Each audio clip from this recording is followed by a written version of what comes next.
Hi, my name is Evie Lee, and I was sexually assaulted at the age of 13 at school. And I'm going to take my makeup off and do my skincare while I tell you all the details of the incident.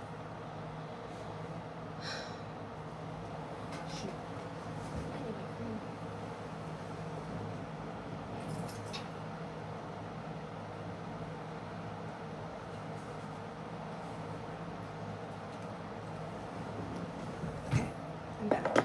Anyways, so I was a freshman, mind you. This deals with sexual assault, rape, pedophilia, just letting you all know before we get into the actual content, because if you are sensitive to that, next video. Just go to like my one of me doing art about my cats or whatever, okay? But anyways, like I was saying, I was age 13. He told me he was 17.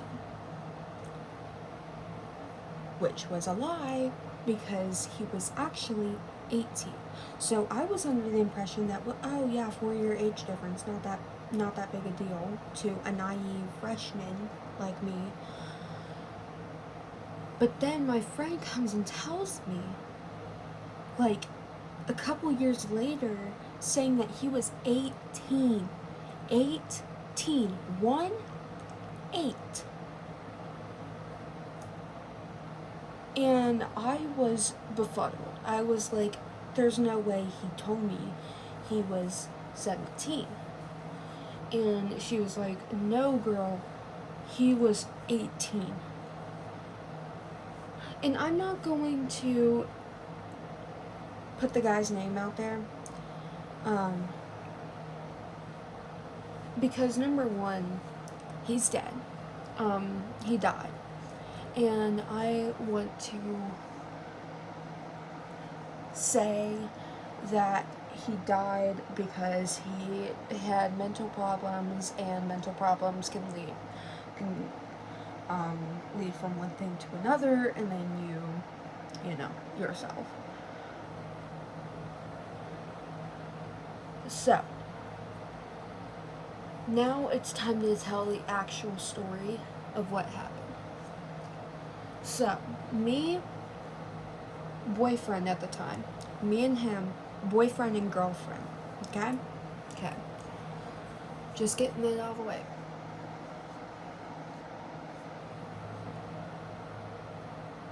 Sitting in the cafeteria like normal couples do, like in the morning, socializing, talking, sitting at the table with our friends.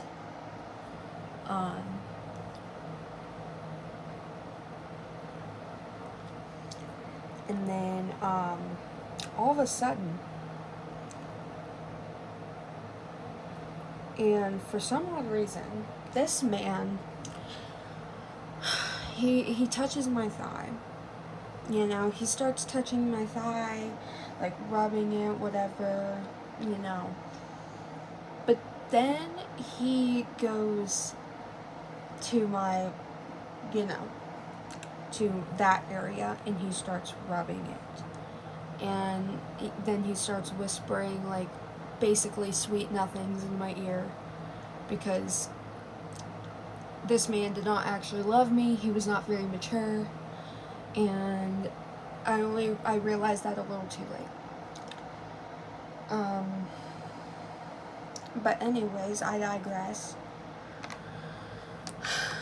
So, and then he then asked me to go into the bathroom with him. And I said, no, baby, we're at school. Or something along the lines of that. I say, no, we're at school. Like, I'm not gonna do that shit at school. Because that's fucking disgusting and that's weird.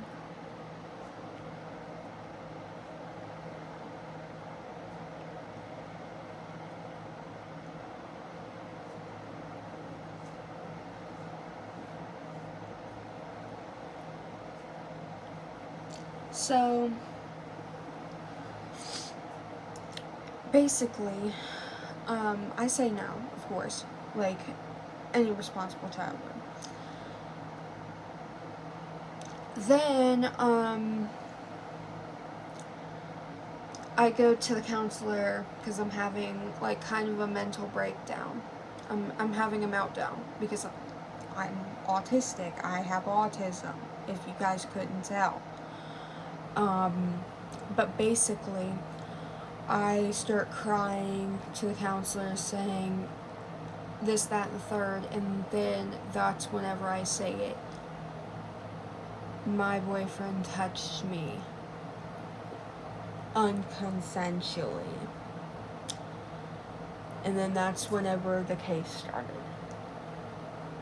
So basically, so the school did not find any video evidence, could not find any camera evidence that he did that to me. So they just shut the whole case down because apparently, since they didn't have video evidence that he did it, he didn't do it. So I was defeated. And then the next couple of years, the next couple of months before he graduated, because he was a senior, I had to see that motherfucker in the hallways, and I didn't like that. So I was like ducking and dodging, trying to weave my way through the hallways without seeing this motherfucker. And let me tell you, it was kind of easy, it was kind of difficult, because this motherfucker, and then he was in choir. That should have been my first red flag, but all I seen was green because I was a naive freshman. But anyway,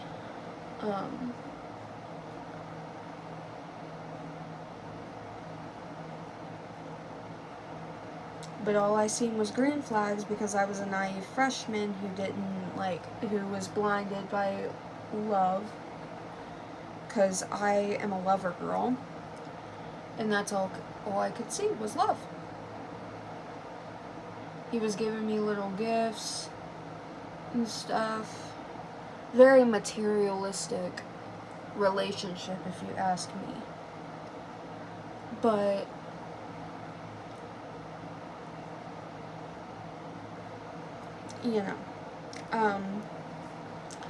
so after he graduated, that's whenever I became really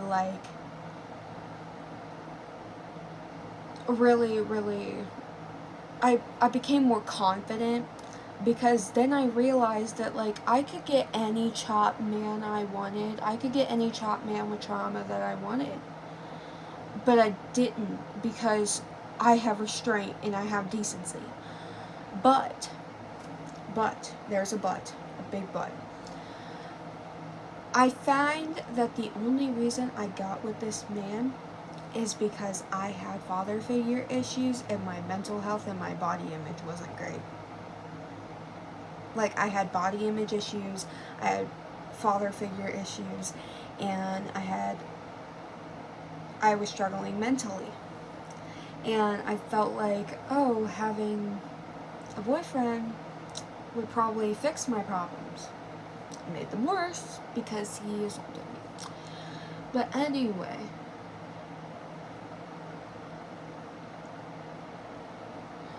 we're just gonna call this guy I'm just gonna call this guy for you guys,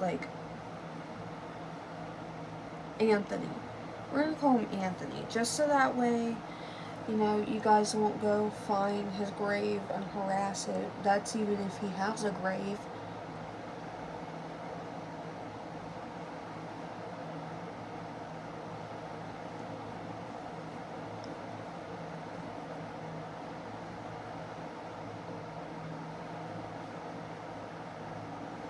But and then after everything happened, I became very, very hypersexual, meaning that I really wanted sex. I really wanted it, but I couldn't get it because nobody would give it to me. So, that became a problem. That became a big problem. Because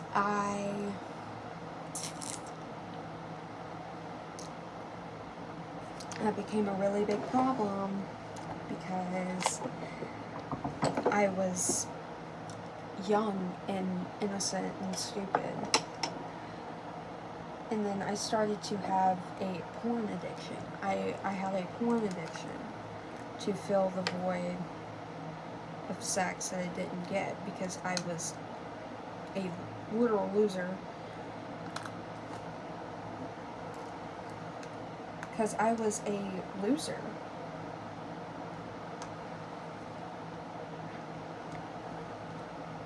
Thank you. About time.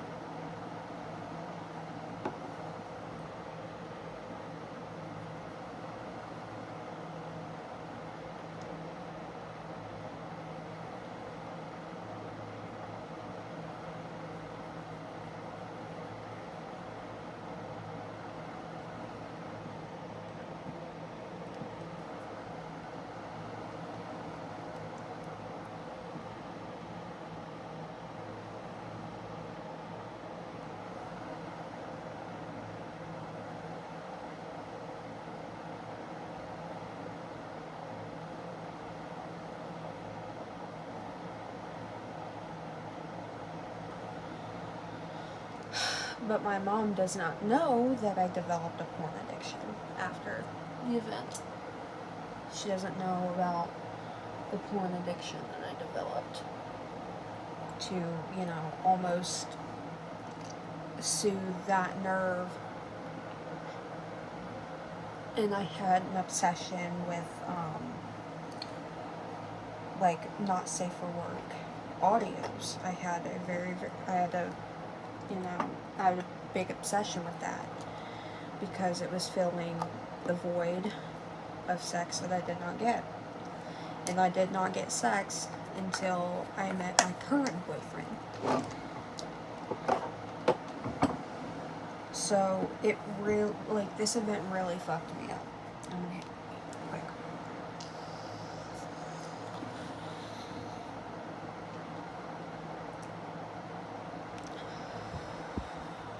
It just really fucked me up on the inside.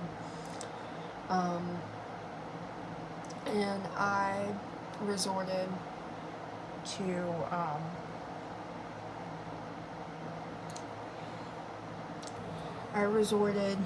to making myself a better person, and I went to therapy for a while.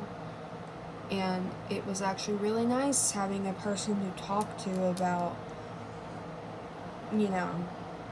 this stuff, but lo and behold, it wasn't actually the best thing that happened to me. Therapy, they didn't do shit for me. So going to therapy did not help, but what did help was, giving nudes to my ex because, I didn't want to say no because I didn't know how to say no. I didn't know. I wasn't aware of, the concept of saying no. And he kept on insisting and insisting and insisting until I gave the pictures. Or we were on FaceTime until I would go to the bathroom, flash him, and then put my shirt back down and then walk out of the bathroom. It didn't work like that. It didn't work like that. But now I realize that I'm better than my trauma, and I have a loving, caring, amazing boyfriend who loves me and loves me for me and not just for my body. And I really, really love that. And it's just great to have a boyfriend who actually loves and supports me versus a boyfriend who objectifies me and only wants me for my body. So once again, my name is Evie Lee, and this is my story of how I got sexually assaulted at school whenever I was a freshman and my boyfriend at the time was a senior. And this is also the story of how I was actually dating a literal fucking pedophile, too. So, that's great. I don't love that for myself, and it's not my proudest moment. I can very much say not my proudest moment. But anyway, that was my story, and I really hope that brings you guys some clearance, or even like helps you come out with your own story, your own experiences, because I'm here to talk about my experiences as a human being, and maybe you guys can talk about your experiences as humans too. I would love to hear